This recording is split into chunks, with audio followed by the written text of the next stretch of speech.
बहुत सारी दीदी जी लोग भी बैठी हैं, भाभी जी लोग भी बैठी हैं, बहू जी लोग भी हैं। एक बात बोले,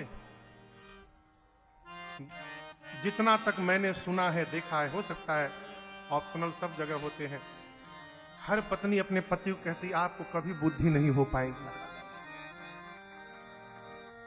हम आज तक नहीं सुने कोई बोली हो कि अपने पति को कि आप बहुत बुद्धिमान है ना। दूसरे का पति बुद्धिमान है, आप एकदम बेवकूफ। हम भी सुनते हैं।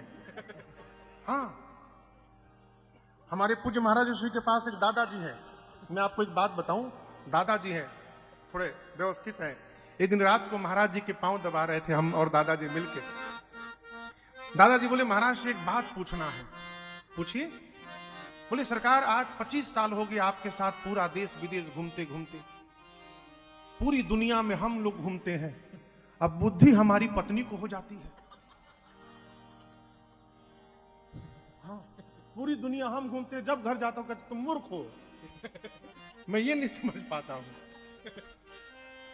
ये प्रसंग कहता है माई बाप, बाबा समझा रहे हैं, मैया नहीं समझी।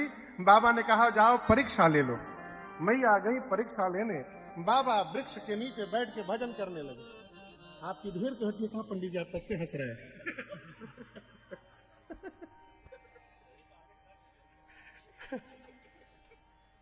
सती मैया मेरी मां सीता का रूप बनाकर पुनि पुनि हृदय विचार करी, धरि सीता कर रो, आगे हुई चली पंथ ते ही जेहि आवत।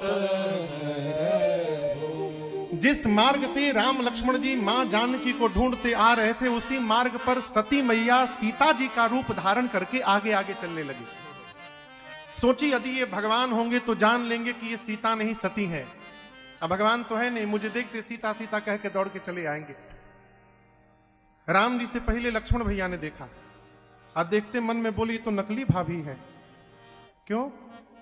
मेरी भाभी भैया के आगे आगे नहीं चलती है, मेरी भाभी भैया के पीछे पीछे चलती है, और ये आगे आगे चल रही है। राम जी ने देखा तो राम जी ने दोनों हाथों को जोड़कर प्रणाम करके कहा, मां बाबा कहाँ है?